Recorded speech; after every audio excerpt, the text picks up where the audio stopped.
Today's project is quick, simple, and requires no measurements. Just vibes and a good way to use up knit fabric scraps.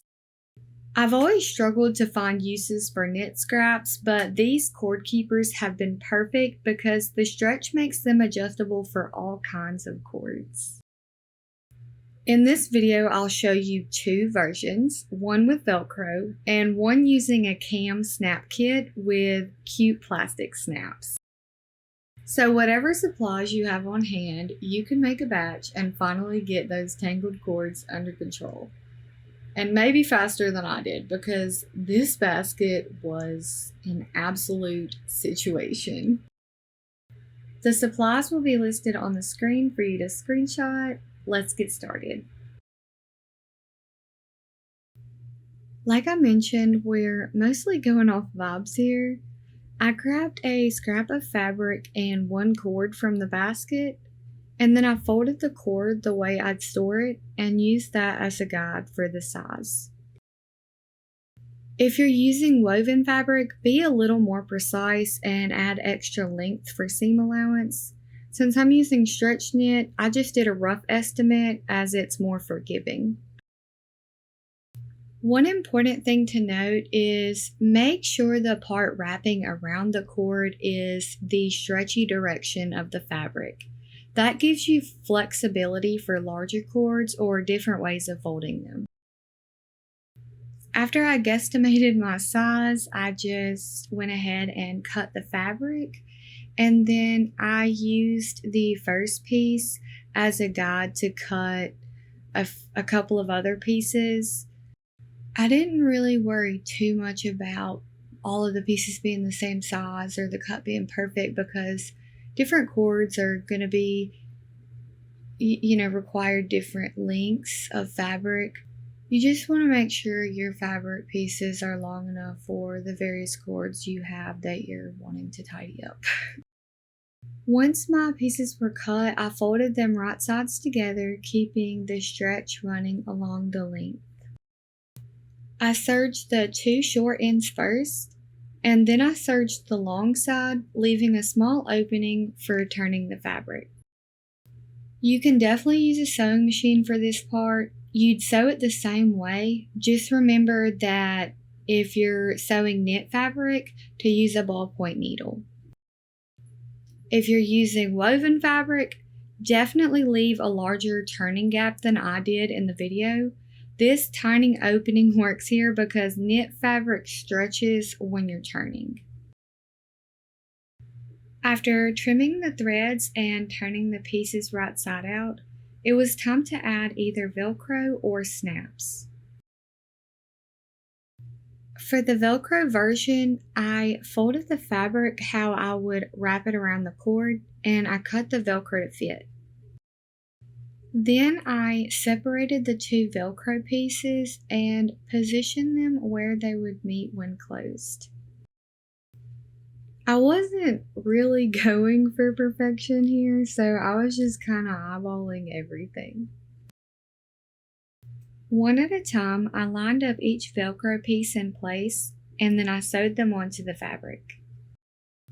I included the footage of me sewing the Velcro in place for beginners because watching every step of the process helped me a lot when I first started sewing. Definitely feel free to skip ahead though if you don't need the visual.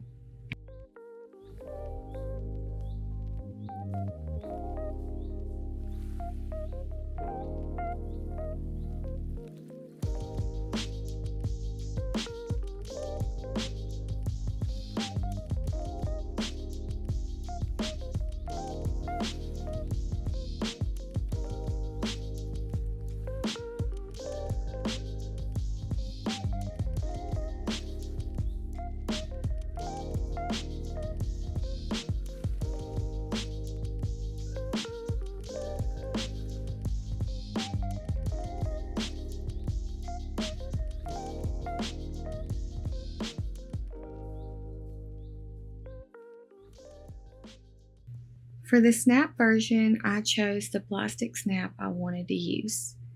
Each snap has a male and female piece, so I needed 4 pieces total.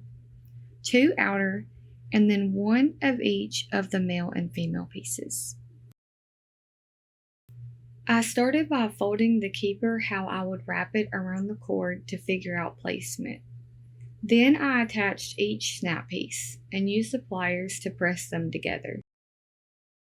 When I first bought this kit, I was honestly so intimidated and avoided using it for weeks. But one thing crafting has taught me is that most mistakes are fixable.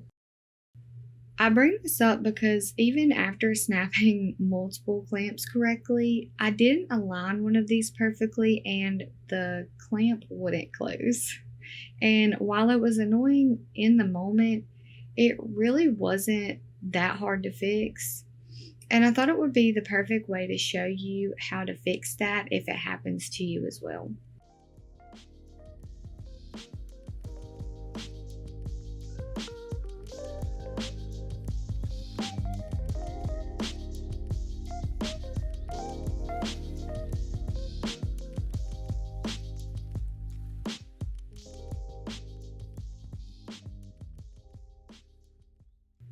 So you'll see here I just used a sharp tool to nudge the plastic piece into place, and then I pressed it again.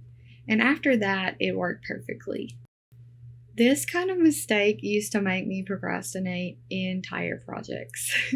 But now I just try to remember that even if something goes wrong, there's usually a way to fix it. And that's about it for this project. That's how I make fabric scrap cord keepers in 2 different ways. I hope this gave you an easy project to use up some scraps and get a few cords organized. If you like simple step-by-step sewing tutorials like this one and just tinkering and making fun things, definitely hit that subscribe button. I try to share all that I can as soon as I can. Thanks for watching, and I'll see you in the next one.